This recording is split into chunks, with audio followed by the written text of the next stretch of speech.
It's tea time. Hey guys, this is the Ryan Potok's Golf Podcast. I'm your host, Ryan Potok. Now, this is a podcast where we introduce the business side of golf. So, if this interests you, stay tuned for the episode. Hey guys, today is February 18th, 2025, and another day with the video vlog for the golf course business. So, um, here's a good example of how a very easily structured day can go awry pretty quick when you own a business. Again, it's always going to be messy up front when you're trying to close on a property. So, but there's always going to be curveballs. And I wanted to kind of share a day in the life of what Ryan Potok goes through when he's trying to close on a deal like a golf course. So, first things first, I called the employee that was there last year, who is the cook, and I was trying to see if he wanted to stay on board. So I had to give him a call. He actually said he was going to stay on, thankfully. So I'm really excited that we've got that. However, now there's a gap. He's starting middle to end of May after he graduates, and we take over beginning of March. So we got a 3 month window without a cook. So now that led up to another phone call where I talked to another employee to see how can we close the gap, how can we fill the need, or how can we fill the demand with the food?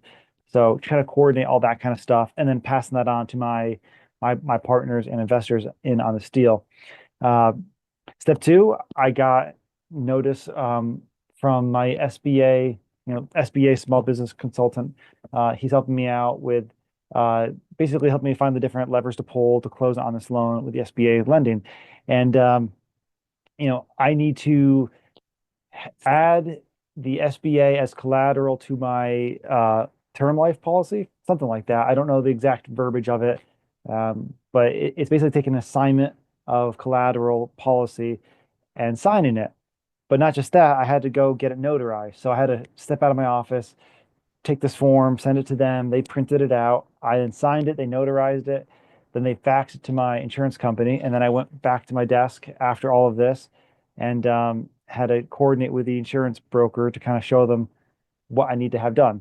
Um, Also, while I was out in town today doing that, I needed to set up my bank accounts for this business. So uh, I have two bank accounts, and I'll go into this further in another podcast. But you have a real estate holdings company, and you have your operating company.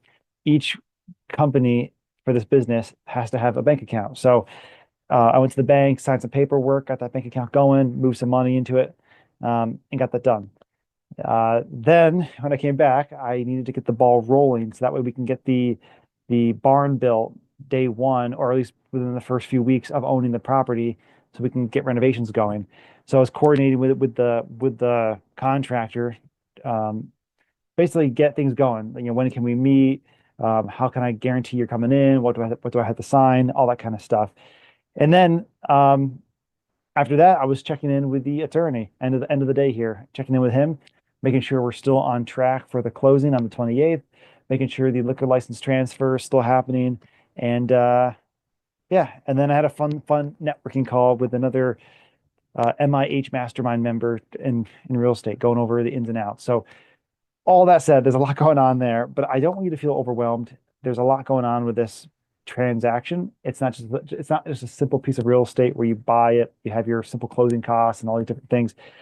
It's a business, so there's a lot of moving parts. It's not stressful if you love it. I love this. Some of the stuff gets kind of nuancy, but I'm building my own business on the side. It's going to grow. It's going to be great. So yeah, I mean, that's kind of the day in the life. Today started off being pretty simplistic, and then it became a very busy day. So, what's in store for tomorrow? Tomorrow is Wednesday. I'm actually going into the office for my full-time job, and I'll be focusing there the whole time. If I have to step out for a phone call here and there, I will, but it's gonna be really hands-on with my job. So not every day is like this, but some days are. And what you don't see is whenever I have a busy day like today, I now have to make up a couple hours. So that's either working once the kids go to bed, so from 10 p.m. to midnight, or that's working tomorrow 6 a.m. to 8 a.m. I gotta flex my hours. Um, so yeah, that's what the day in the life goes into for being a business owner and going after these things. So you gotta love what you do and you gotta have the drive, but it's not as intimidating as it sounds, just to throw it out there. It's just a lot going on at this current stage because we're closing in 10 days. So uh, now that I said all that, stay with me. Tomorrow or the next day, whenever I have another update, I'll give you guys an update on what's left. So we're still pushing. We got 10 days left. So fingers crossed, here's to a good 10 days.